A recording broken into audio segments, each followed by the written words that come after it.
Bismillahirrahmanirrahim. Assalamualaikum warahmatullahi wabarakatuh. Masih berjumpa lagi dengan saya Mas Alfian Hidayat. Pada kesempatan kali ini saya sedang berada di Perum Bumi Kita Jabungan, Kota Semarang, Banyumanik ya teman-teman. Ini di belakang saya merupakan penampakan rumah yang sudah memiliki tuanya di Perum Bumi Kita Jabungan. Dan yang di belakang ini merupakan rumah yang saya ambil KPR subsidi saya. Oke, tidak usah pakai lama, saya sedikit bercerita ya teman-teman. Video ini saya buat berjudul tips ambil KPR, entah itu KPR subsidi dan KPR komersil. Banyak sekali orang yang belum tahu perihal KPR. Ternyata KPR itu ada dua jenis, yang dimana KPR subsidi dan KPR non subsidi atau komersil. Tips-tips buat generasi muda atau keluarga muda atau generasi-generasi yang belum memiliki rumah namun pengen punya rumah. Saya sarankan, saya bukan berarti menggurui atau gimana. Teman-teman, saya kasih tips agar teman-teman paham. Banyak sekali di luar sana marketing yang omong-omong tok, mengiming-imingi, dalam arti biaya cuma 3,5 juta sampai serah terima kunci. Iku kadang double ya bolo. Ketika teman-teman sudah uang tanda jadi, terus sudah booking, nanti itu kebanyakan setelah diberitahu banyak sekali biaya, entah itu biaya notaris, biaya dan lain-lainnya, dadak bengek. Itu kurang lebih kalau subsidi hampir paling murah itu 20 juta, itu belum sama SHM ya teman-teman. Banyak sekali yang seperti itu. Dan juga banyak sekali perumahan-perumahan yang bodong, yang dimana sertifikatnya belum pecah. Itu banyak sekali juga perumahan yang kurang beres dari segi jalan, fasilitas, dan juga air. Itu teman-teman harus melihat dari spek tersebut.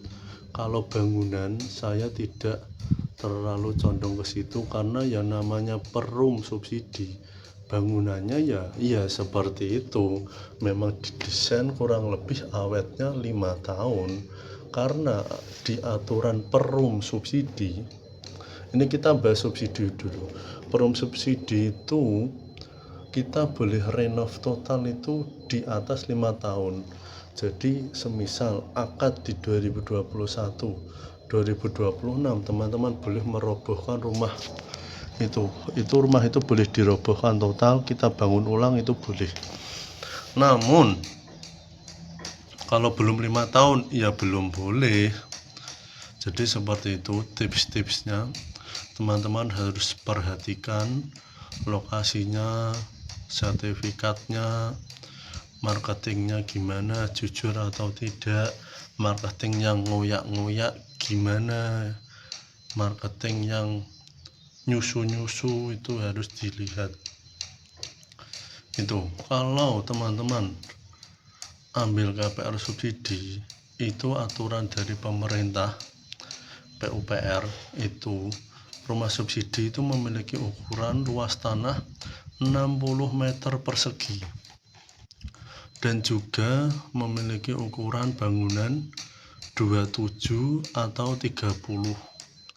Kalau zaman dulu rumah subsidi di bawah tahun 2015 ke bawah, itu rumah subsidi ukurannya 72 meter persegi. Namun aturan terbaru, rumah subsidi itu memiliki ukuran 60 meter persegi.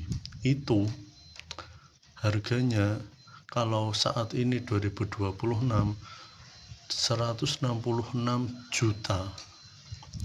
Kalau zaman 2022 atau 2021 itu rumah subsidi dulu harganya 150 jutaan. Jadi tiap tahun pasti naik, dan infonya di tahun 2026 ini entah itu akhir atau awal tahun 2027 akan mengalami kenaikan karena sudah hampir 3 tahun atau 4 tahun tidak naik ya rumah subsidi. Itu rumah subsidi itu 166 itu satu Indonesia sama. Angsurannya jatuhnya sama, cuma lokasi dan strategisnya yang membedakan. Jadi seperti itu.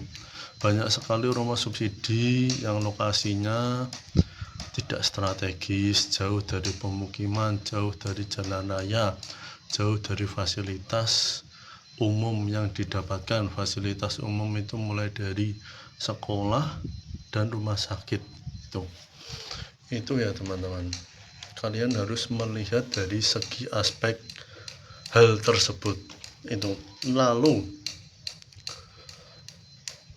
dari segi rumah komersil, banyak sekali orang yang tidak mengetahui rumah komersil dan rumah subsidi. Taunya hanya iki rumah angsurannya sekian, 3 jutaan atau 2 jutaan atau 1,5 jutaan gitu. Wah iki padahal rumah itu rumah komersil, yang dimana rumah komersil itu bisa dikatakan komersil itu di harga 200 jutaan ke atas itu sudah bisa dikatakan rumah komersil ya teman-teman.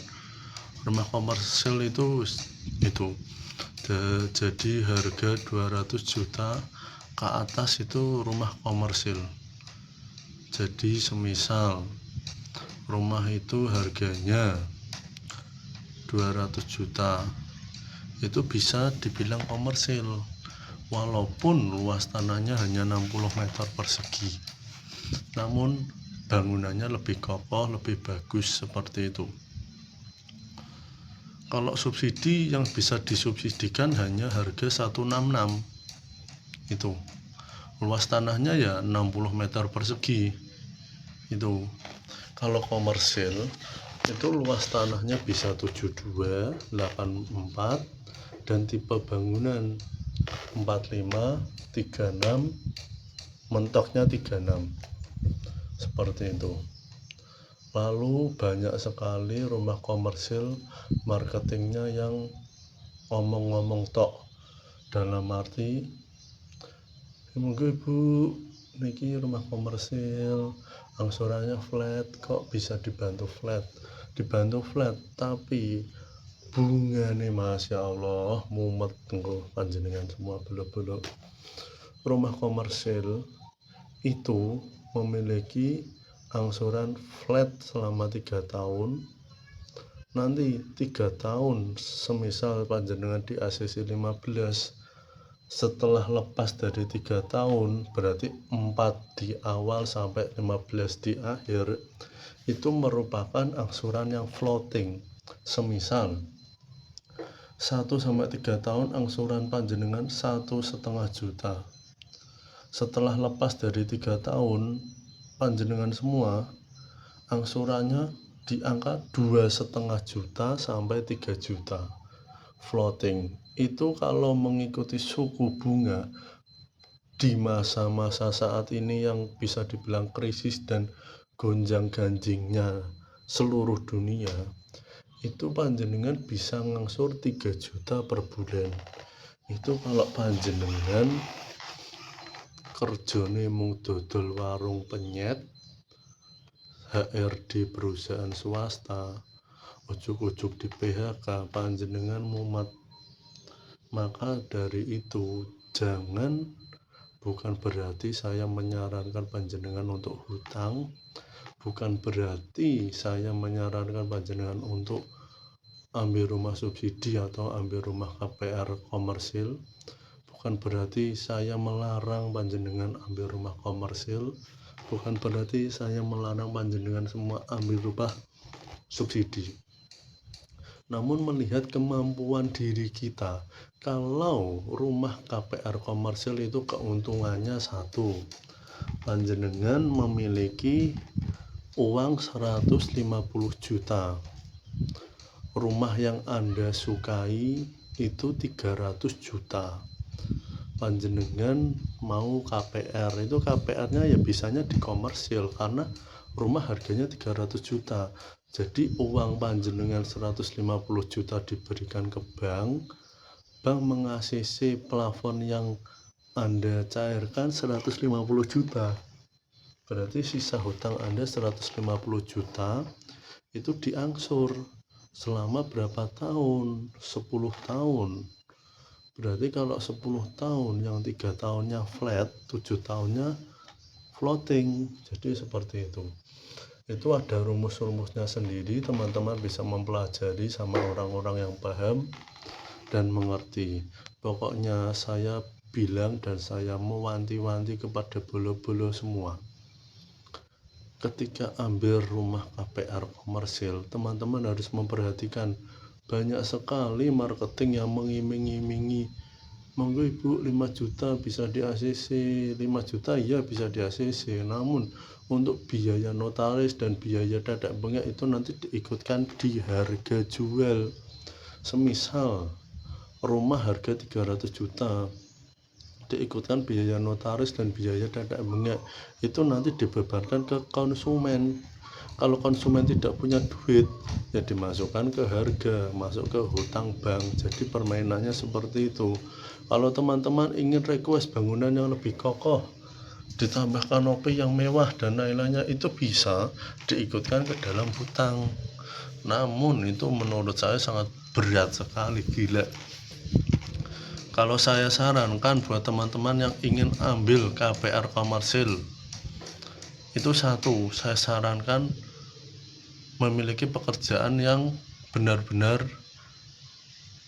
nyaman, dalam arti nyaman dan memiliki masa buat kedepannya lebih baik, semisal polisi dan tentara ataupun guru, yang dimana memiliki penghasilan yang gede. Ya kalau polisi dan tentara itu saya bilang ya yang mungkin berpangkat bintara, ataupun ya kalau sekelas kombes pol atau kasat ya bisa beli cash. Ya kalau bintara kan istilahnya jangka kedepannya itu kan ada. Yang ditakutkan itu kalau kerjanya hanya dodol penyet, warungan penyet, oke sekarang rame, tiba-tiba sepi, jenengan mumet reso ngangsur, angsurane tambah munda akeh, alah saestu mumet bolo, tenan mumet. Penting aja komersil. Ya kalaupun KPR subsidi itu memang banyak yang bilang takut karena lama, karena jangka angsurannya 15-20 tahun, tapi angsurannya flat, bunga 5% sampai lunas. Itu yang diuntungkan. Itu merupakan fasilitas dari pemerintah yang diberikan kepada masyarakat Indonesia dengan sistem KPR bantuan FLPP, teman-teman.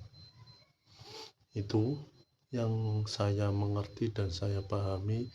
Tips-tipsnya, kalau di komersil itu banyak sekali marketing yang mengiming-imingi 20 juta sampai terima kunci. Iya memang 20 juta sampai terima kunci, memang DP-nya ringan. Kalau di komersil jenengan 500.000 bisa uang tanda jadi. 500.000 pun itu gedenya sampai 2 juta, itu bukan untuk rumah, itu untuk kebanyakan komisi buat marketingnya.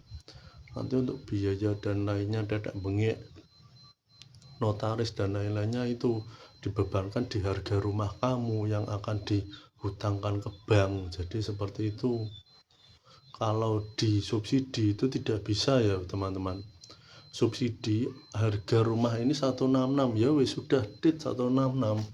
Nanti biaya dan lain-lainnya, contoh biaya notaris, biaya BPHBT, biaya dan lain-lainnya, SKH ATM, biaya SHM, itu di luar itu namanya biaya all-in ya, itu bisa diikutkan, itu DP-nya kita yang kita keluarkan.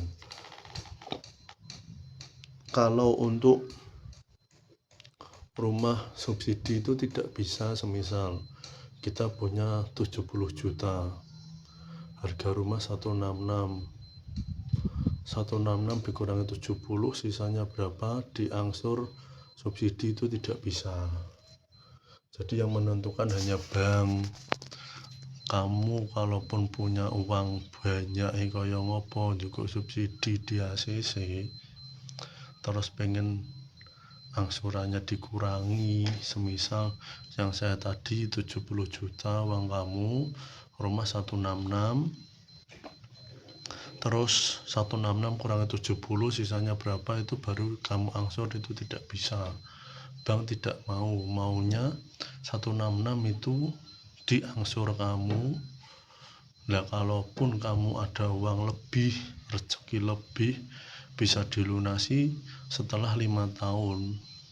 Jadi seperti itu, setelah 5 tahun bisa kamu lunasi, dan yang dilunasi itu ya pokok hutangnya saja, yang kurangnya berapa baru nanti ditambahi penalti. Kalau yang saya dengar penalti 1 kali angsuran atau berapa itu ya, nanti teman-teman bisa ditanyakan ya. Insya Allah rumah saya ini bisa saya lunasi setelah nanti 5 tahun ya, dari hasil YouTube atau gimana ya teman-teman. Jadi seperti itu tips-tipsnya teman-teman ketika mengambil rumah KPR bersubsidi ataupun KPR komersil. Tetap selalu hati-hati, dan di dunia rumah KPR komersil itu banyak sekali drama yang modelnya mentransfer ke marketing utuh, percaya 100%, karena rata-rata KPR komersil itu transfernya itu pada ke marketingnya. Banyak sekali marketing yang membawa kabur uang DP, itu banyak sekali teman-teman, harus hati-hati banget pokoknya. Jadi seperti itu ya, saya berpesan kepada teman-teman semua generasi muda yang ingin ambil rumah, baik itu komersil atau subsidi, tetap selalu hati-hati dan selalu was-was dalam ya, pokoknya ambil rumah harus teliti ya. Oke, mungkin cukup sampai di sini saja video dari saya. Jangan lupa untuk di like, comment, share, and subscribe. Sekian dan terima kasih. Wassalamualaikum warahmatullahi wabarakatuh.